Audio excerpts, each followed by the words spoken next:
Welcome to another episode of The Artsy Raven, a show about writing and publishing with your host, J.F. Garrard. Welcome to another episode of the Artsy Raven, and today we have Vincent Yee. So Vincent was born in Boston, Massachusetts, and for most of his career, he has worked for several Fortune 100 companies in various managerial roles. At all other times, he has a vision to write for better Asian representation. Vincent was a former national president for the National Association of Asian American Professionals. He also co-founded the ERG at his last employer and led it with an amazing team to be one of the largest ERGs with over 450 members within a few months. He has also been known to create artistic culinary dishes for friends, and when he is not writing, he may be binging on a K-drama on Netflix. He now lives in Cambridge, Massachusetts. So welcome, Vincent. Well, thank you so much. It's so nice to be here and talking to my neighbors up north of us. Yes. So tell us a little bit about yourself and what inspired you to change from corporate America to becoming a full-time author? Sure. You mentioned in the reading my bio, I've always had this knack for writing, but we had to pay for our livelihood. We had to have a job. But I think it was March of 2020. That was the onset of the pandemic. And it was uncertainty for everyone, but especially for the Asian American community, because we had to deal with the rise of anti-Asian hate. And so in May of 2020, I parted ways with my company. I took a severance package, and I wanted to be closer to my parents, who also still live nearby, with all the things that was going on, and very, very worried. But then as we all got hunkered down, we all stayed in, worked from home, learned how to use an Instant Pot, binging K-drama or playing Roblox with the kids. I had a lot of time. And I said to myself, I always wanted to write these young adult Asian American fantasy series, which I had in my head. And I said, this is probably the right time and the only time that I would have to do it. And, at first in my head, it was a trilogy. And when I wrote the outline in October 2020, it turned out to be 5 books. Just horrible, because I made more work for myself. And no writer ever wants to make more work for themselves. But I started writing, and, again, being hunkered down.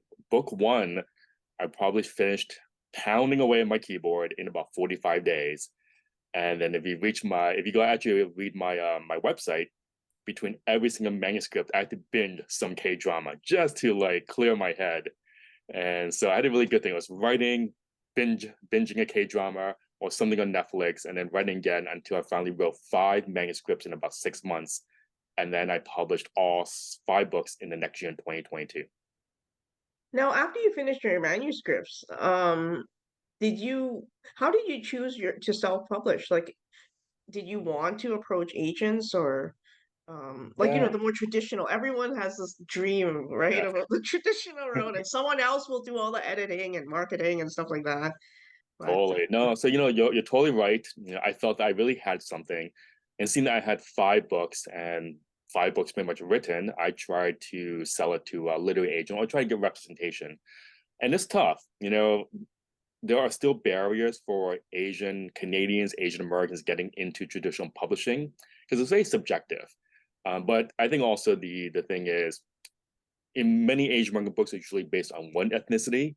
My book deals with 4 ethnicities, and that's already overwhelming for probably a lot of literary agents who are exposed to Asian American writing.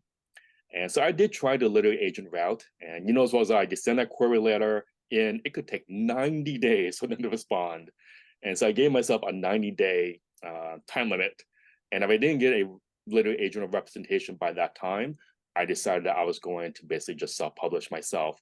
And because I really felt that Clara Wu in the world of AZN really needs to get out in the world and really inspire the next generation of Asian Americans and Asian Canadian Americans. now looking at your website, I have to admit, you're the only author I know that got themselves onto a TV show, the Kelly Clarkson show. So Yes. how did you do your marketing? Like, did you plan a marketing plan, or did you just know people, have some good friends? That helps all the time, I think. Yeah, you know, you're totally right. And I think what it is about writing, any entrepreneurial thing, but especially writing, you have to put yourself out there. And so one of the things that my mantra is, I look at everything that everybody else is doing, and then I do what they're not doing. So that's one of my, how should I say, philosophies in life is what are they not doing, which could be beneficial. So the way that I got onto the Kelly Clarkson show was I actually worked with three other Asian American authors, Yobi Q, Savina Lee, and Tracy Guan. So it was during the Oscars, and we watched that poignant moment when Michelle Yeoh accepted the Oscar. And she said, for all the little boys and girls that look like me, this is a beacon of hope. Dream big. And so that inspired Yobi. So Yobi reached out to us let's do a GoFundMe campaign and let's raise money, buy each other's books and our friends' books, Asian American books, and get them into classrooms. And this probably happened, right around April or so, because we wanted it to be in time for Asian Pacific American Heritage Month. And this caught the attention of the Kelly Clarkson show. So they reached out to us because they felt it was a nice story to kick off AAPI month. And so that's how I got into the Kelly Clarkson show. So that was actually very cool. So cool. Yeah. I was on there for 7 seconds and my book was on there for 5.5 seconds. Yeah, it's all about time, right? Time is It is. money, I guess, on TV. So It is. I will say it was very cool when, even though I was on there for only a few seconds, but I actually got emails from people across the country, unknown, who said, I saw you in the Kelly Clarkson show. I read your book. My kids love your books. And that was so heartfelt and so wholesome to, to reach out and have my fans reach out to me and just seeing how far our Clara Wu book has made it out into the readership. So that was very cool. cool. Now, you guys have a plan to get into libraries too? Like you're in classrooms right now?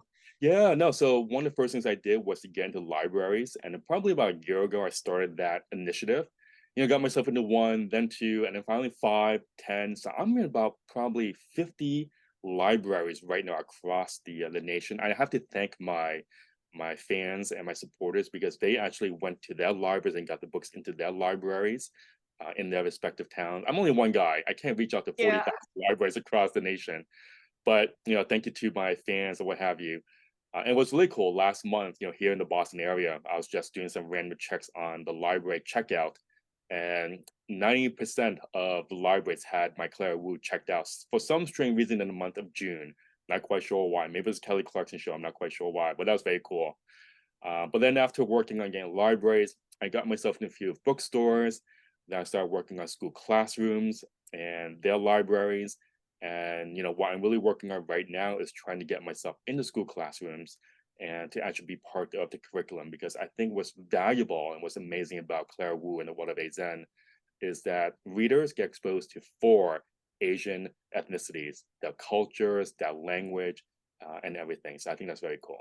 So which 4 ethnicities are we talking about? Yeah. So in this first, I should say, the World of Zen, Clara Wu and the World of Zen, Volume 1, the first 4 are Chinese, Korean, Vietnamese, and Japanese. And if in the future, if I get the chance to write Volume 2, which will be another 5 books, the structure of the books allows me to pull in more Asian ethnicities. And because the whole great thing about the whole Clara Wu and the World of Zen is they unlock their powers when they embrace their cultural heritage. And that's how they unlock their power, their unique powers to save the world. Yeah, and sometimes I don't think people understand, like, they sort of lump everyone, like Asian people or Asian people, but there's Yes. actually a lot of different cultures within, Yeah, you know, the exactly. world. So, There are, I think, known right now 59 Asian cultures. hmm, I believe in North America, there's like 10 concentrated. And, that's what it is. We just need to have a way, storytelling, that shows that not everybody's Chinese. Chinese are great, but not everybody's Chinese. There's Korean, there's Vietnamese, there's Burmese, there's South Asian as well, Filipinos, Cambodians. And so we just need a book that can at least show more than one Asian ethnicity. now, what do you think are some of the greatest challenges you faced since launching your book? I think it's just like coverage, right? Getting media to cover, getting it out there. Social media can only go so far. It can probably go further if I can create some viral video. That's really cool. And but it's tough because I'm not the only author that's out there that's doing this. So what am I going to do that's going to cut across the noise? What we did with the whole GoFundMe, which was very different, but caught the attention of Kelly Clarkson. That was something that was new. Um, And I Yeah, think one of and you wouldn't have gotten her attention if you didn't try the GoFundMe exactly. with the other authors. So you never know, right? Yeah, exactly. And, and to your point is trying something new, right? And I really believe this is, it's okay to do what is conventionally and traditionally done, but if you're trying to break out and get attention, you have to do something that is not done because that's what's going to get attention. Um, so yes, So what sort of things are you gonna do next? Like, you're gonna continue the series? Or are you gonna start a new series for Clara Wu or? no. So I think right now I'm all in marketing and sales, and so Yeah. I've been, yeah, all in is all marketing and sales, which is great.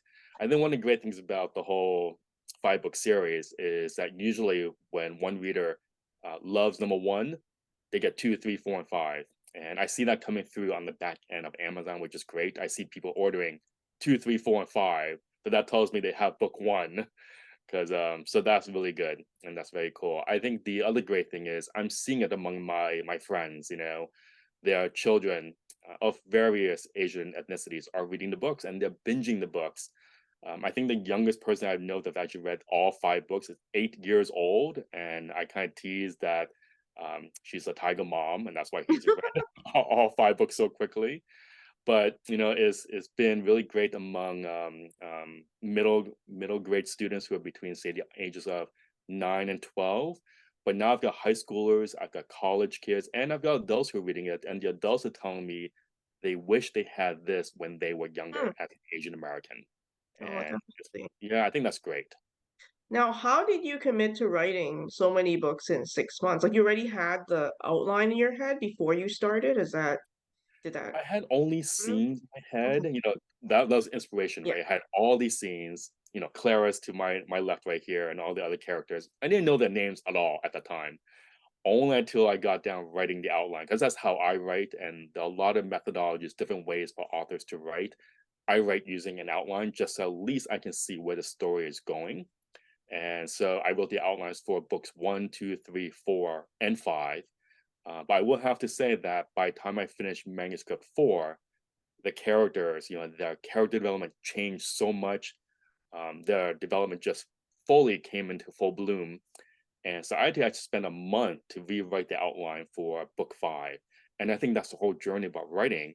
And that was great. And then once I had a more solid outline for book five just came out, and the manuscript, I should say. And it was a great writing experience. It's very cathartic. Oh gosh. You've done so much in such a short period of time. I had a lot of time. I had a lot of time during the pandemic, and it's what you do with it. So now the whole thing is, now that we're out of the pandemic, so to speak, Yeah. I've been meeting a lot of school teachers, going to classrooms, and getting a lot more attention, meeting new people. I think that's the other thing also is, as an author, you have to get yourself out there. Even publishers traditionally published, they'll put you on the circuit, they'll put you in the bookstores and what have you. But even authors are expected to do their own marketing, and so I do that myself. But it's just me, and I'm doing the best I can. No, definitely. I mean, if let's say you get a publisher and then, there are other authors, Stephen King. I mean, where's the marketing money gonna go? It's Yeah, gonna go to Stephen King, exactly. it's not you. So That's very yeah. true. That's But very true. oh gosh, but it is very cool that you've done all this, and thank you for having more books out there that represent the Asian representation. Because yeah, like while I was growing up, I didn't see very many books. So and even now, like when you go into a bookstore, I mean, how many Asian characters are on the cover itself? It's Right. not very many. There's not too many, and there's only a handful of Asian American fantasy authors that I know of, and they do great things. I think what just makes my book stand out a little bit better is that it is a multi-Asian cast book, Yes. for Asian ethnicities, and is in present day. And I think that's very important. So it's very relevant. Clara Wu loves her boba tea while she fights Asian spawn demons, right? And that's what makes it very relevant for today's teenagers. And Simu Liu, your fellow Canadian, loves boba. So I'm sure that he would also maybe enjoy this book as well if he gets a chance to read it. Well, you So never know. Maybe one day it'll be a Netflix special or something, right? Like that's the potentially, dream, right? potentially, and that's the whole thing is getting out there, getting into more readers. Hopefully they will create something as well, and tell their friends and so on. We'll see where it goes. But I do believe that there's a great story behind Claire Wu and the Will of Zen and her friends. Okay, well, thank you very much for your time, Vincent. Thank you. And we're gonna put on a video of a book reading and also an introduction video to the world of Clara Wu now. Clara Wu and the Portal Book, audio teaser. Book 1 in the exciting fantasy world of the Clara Wu books. Written by Vincent Yee. Narrated by Gloria Tsai. Chapter 1. Clara's grin was unmistakable as she swiftly dodged between the throngs of pedestrians in the heart of New York City's Chinatown. As she crossed the busy street, her knapsack and just past shoulder-length hair bounced up and down her back in sync with her steps. Clara grasped the metal handle to the front door of her building as the door's metal bottom scraped against the metal door frame. Her fingers tapped out the key code that unlocked a second door, and she hurried up the steps to her family's second-floor apartment. She reached into her left jean pocket as her jade bracelet slid down her forearm and pulled out a set of keys. She fumbled with them before unlocking the heavy metal-clad door. The scent of a deep broth wafted into her nostrils as she entered, and she was certain her mother was cooking something delicious for dinner. She carefully slid out of her shoes and placed them by the shoe rack, exposing her multi-striped socks. "Mom," said Clara excitedly. "Hmm?" she heard her mother say from the kitchen. Clara slid off her knapsack and held it by its handle, jaunted into the kitchen, and saw that her mother was busily slicing away at some scallions. "Mom, can I go to Melissa's tomorrow for a sleepover?" Clara asked excitedly. Melissa Chin was one of the cool Asian girls at school. But her mother didn't break her culinary focus as she answered. "No, you cannot. You have Chinese school tomorrow, and you still have lessons to finish up." Clara looked down at the kitchen table and could see that her calligraphy book was laid out along with her lesson plan. In a moment of frustration, Clara approached the table and slammed her knapsack down onto the floor. "I hate Chinese school," she stammered as she picked up her calligraphy book and slammed it onto the table, causing a bowl of soy sauce to spill all over it. "Clara!" her mother screamed as her daughter turned from her and stomped down the hallway. Her mother quickly picked up a washcloth and tossed it onto the calligraphy book. It started to absorb the soy sauce as she turned toward the hallway and hollered, "Clara!" Without an answer, she rushed down the hallway just as the door to Clara's bedroom slammed shut. Upon reaching the door, she tried the doorknob only to find that it was locked. "Clara," she said once more to a reply that pierced her heart. "I hate being Chinese," said Clara in a resentful tone. Clara's mother rested her head against the door and closed her eyes as her daughter said one more time, "I hate being Chinese." Chapter 2.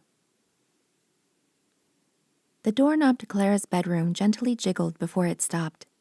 Something could be heard being inserted into the doorknob from the outside. Then the knob clicked. Another moment of jostling outside, and the door quietly opened as a man entered the bedroom. He looked down at Clara, who was asleep on her right side, with her back toward him.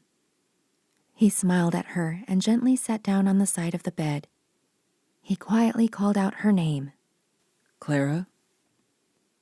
She murmured, and he said her name once more, ever so slightly louder. Her eyes fluttered, and she turned her head to see her father looking down at her. She turned over and uttered, "Hi, Papa," as she raised herself into a sitting position. "How's my little princess?" he asked. "I'm fine, but I'm not little anymore. I'm 15. "Oh, yes, you're 15, but you'll always be my little princess," said her father, as he wished on the inside that she didn't have to grow up so quickly. "I smell wontons," said Clara as her nostrils flared slightly. Her father smiled and carefully produced from behind him a bowl that was covered by a napkin. "Do you want some?" Clara felt a bit ashamed of wanting them, thinking about how she had stormed out of the kitchen earlier and demurred on the dumplings. "Not really," she said unconvincingly.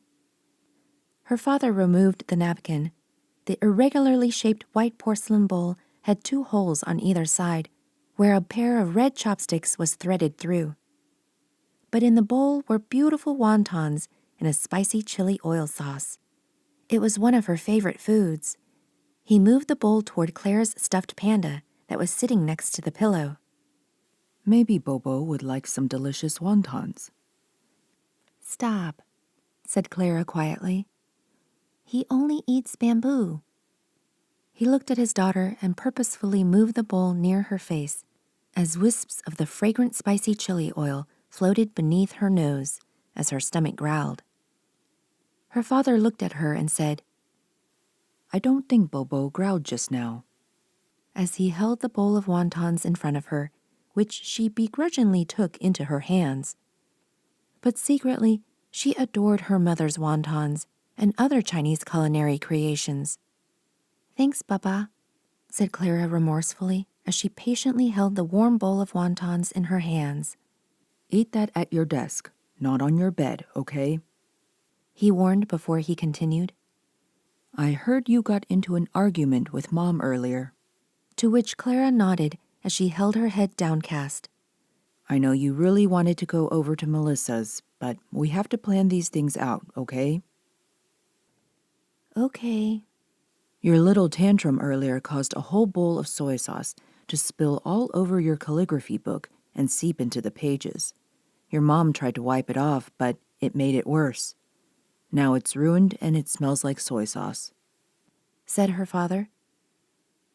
But everything is fine with your mom, he said reassuringly as Clara continued to hold the wontons, which she wanted to devour at that moment. But you'll still need to apologize to her tomorrow, okay? Clara nodded in shame as her father gave an approving look. He reached into his pant pocket and produced a lucky red envelope. Her eyes lit up. It was a magical moment ingrained in Chinese culture, and all Chinese children smile when bestowed a lucky red envelope. Here, I'm going to give you this to buy a new Chinese calligraphy book. Buy a nice one so that you'll think twice before ruining it with soy sauce, okay? He asked. Okay, said Clara as she took the lucky red envelope into her fingertips, but he teasingly pulled back on it. She peered up as he gingerly said, Promise? To which she replied, I promise. She placed the red envelope off to her right side as guilt and hunger both gnawed at her. Her father reached over and picked up Bobo. He turned the stuffed panda toward Clara and said playfully, Chinese school is important. Clara gave off a smile as her father pulled the small white tag at the bottom of the stuffed panda and gestured toward it. Look, made in China. Which made Clara giggle. Okay, eat your wontons but at your desk, and tomorrow go pick up a nice new calligraphy book, said her father. Okay, said Clara before she pleaded. Papa, could you apologize to Mom for me? Please? Her father looked down at her disapprovingly. Really? I convinced your mom to let me bring in a bowl of wontons, and I gave you a lucky red envelope, and you want me to apologize to your mother? I guess that's a no, said Clara sheepishly. You got that right, he said with a smile. Have a good night. Thanks, Papa, she said as her father closed the door behind him. Clara sat upright in her bed and looked down at the wontons. She looked at the door from the corner of her eyes and then quickly pulled out the chopsticks, expertly plucked up a wonton and gently tossed it into her mouth. Her hand came to rest on the blanket beside the bowl with the chopsticks angled upward. As she quietly savored the taste of the wonton, she glanced at the lucky red envelope and her stuffed panda. Chapter 3. The sun was starting to set in the west, casting its iridescent glow across the New York City rooftops. Clara pulled back on the handle to a Chinese gifts and crafts shop that she passed frequently. The bell clanged as she entered the quiet shop, alerting a Chinese woman who turned her head toward Clara. Clara stepped in and gave the older woman a quick nod before heading toward the back, passing the tables of assorted Chinese trinkets. She climbed a set of stairs as beams of sunlight from the skylight bounced off the tops of books along the shelves. Illuminated dust floated gently through the air. She had been in the shop before and knew where to find the calligraphy books. She picked off a typical book and flipped through the gridded pages, where she could see herself laboriously and repetitively brushing out each character for hours on end. It was a dull book, and she was reminded that her father had said to pick out a nice one. She looked at the price tag on the back, $15. With the book tucked underneath her arm, she pulled out the lucky red envelope from her jacket pocket. To her surprise, she pulled out a crisp $100 bill. She scanned the bookshelves again and found a packet of 5 books going for $65, $10 less than if she were to buy 5 of the dull books. But they weren't nice either. Then her eyes caught a large red hardcover book, which she pulled out. Its pages were thick, and though it would have been suitable for her calligraphy, she was disappointed that it was still kind of uninspiring. But it was nice enough. She had almost made up her mind when she caught a glint of light from the top shelf, where a solitary leathery spine caught her attention. A gleam of light shot down the spine. She glanced at the skylight and surmised that the sunlight had caused the spark of light. She placed the red hardcover back onto the shelf. On tiptoes, her fingertips were just out of reach of the leathery book on the top shelf. She looked down the aisle, where she spied a step stool. She quietly fetched it and placed it beneath the shelf. With both feet steadily on the stool, she was able to ease out the book before stepping back down. The brown leather was supple as she glided her fingers over it. As she opened it up, it yielded soft yet firm silken-like pages that felt luxurious to the touch. There were hundreds of pages, and she felt the book would meet her father's definition of nice. She looked for a price tag but could not find one. Still, she knew she wanted to buy it. It wasn't just nice, but had a luxuriousness to it. After putting the step stool away, she bounded down the steps toward the front counter. There stood an older Chinese man with grayish hair and gold-rimmed spectacles. She said, "Hello," causing him to look up and offer a smile. He adjusted his glasses as Clara gently placed the book on top of the glass countertop. "How much is this?" she asked. The man took the book into both hands and looked for a price tag but could not find one.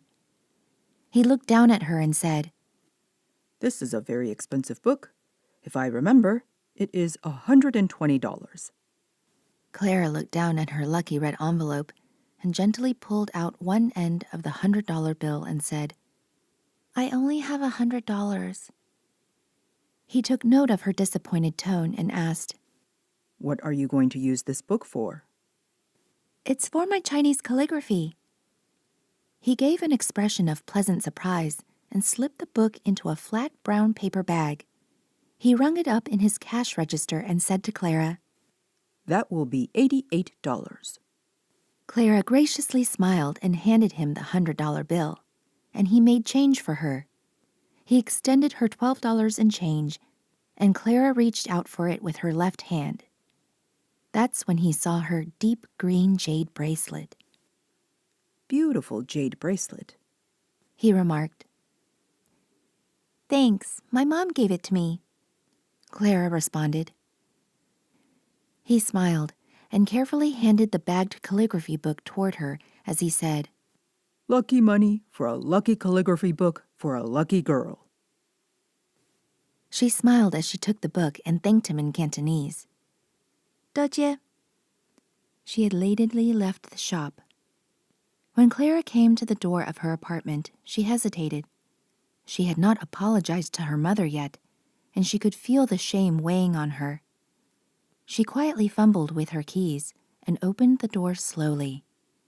Her head poked into the apartment, and she could hear her mother in the kitchen as the smell of something aromatic wafted through her nostrils. She quickly snuck in, closed and locked the door, and slipped out of her shoes.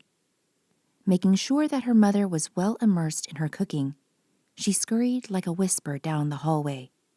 As she entered her bedroom, she took off her knapsack and jacket.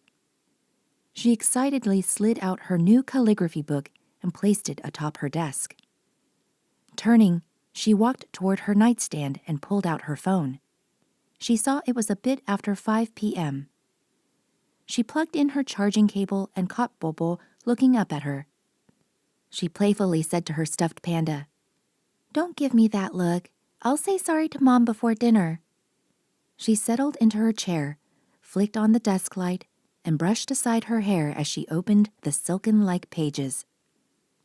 She set aside the lid to the inkstone and dabbed her brush onto it, coating the fine bristles with smooth black ink. She almost didn't want to ruin the beautiful pages, but exhaled and carefully and beautifully brushed her surname, Wu. She looked down at it, and though she had brushed her surname hundreds of times, she still admired how beautiful it was. She dabbed her brush onto the inkstone, turned to the page, and saw that it was blank. Her dumbfounded expression made her pause as she flipped the page. There was no ink on the underside or on the next page. She touched the page where she thought she had brushed her surname, and it was dry. She was baffled and stared at the page once more, glancing left and right. Once again, she proceeded to write her surname. She stared at the inked black character, and it just stared back at her. Very strange, she thought as she dabbed her brush once more and wrote out the second character of her name. Perfect, she thought. As she turned to dab her brush once more with black ink, a glint of light caught her eye, and she looked at the two black characters on the page. She looked left and right, and then her desk light flickered momentarily. It was the desk light, she thought. She carefully brushed out the last character, admiring the beauty of her Chinese name, when suddenly, embers of light started to slither forth from the black characters. Her momentarily surprised expression was suddenly engulfed in a bright, glowing, warm light, so bright that it reflected in the black plastic eyes of her stuffed panda on the bed. When the light vanished, her calligraphy book was on top of her desk. The 3 characters of her Chinese name were aglow, and the brush that Clara had been holding had fallen next to the calligraphy book. Her chair was empty. Thank you for listening to this audio teaser for Clara Wu and the Portal Book. Book 1 in this young adult Asian American fantasy series, where Asian American teens, boys and girls, can see themselves as heroes in story. To see what new adventure is waiting for Clara Wu, Sun Kim, Yuka Sato, and Daniel Win, please find Clara Wu and the Portal Book on Amazon as a paperback or as a Kindle. Thank you for supporting Asian representation and Asian American content creators. Cool. Thank you very much once again for being on our podcast. Oh, thank you for having me. For more upcoming episodes of the Artsy Raven about writing and publishing, visit us at jfgarage.com/arpodcast. A reminder to Patreon subscribers that there is bonus content available for every episode on the Patreon website. If you enjoyed the show, you can show your appreciation by buying us some digital coffee. The Artsy Raven is produced by J.F. Garrard. The voice in the show's introduction is Chris Gorman, and music is by Tim Moore. Thank you for tuning in. Until next time, stay safe.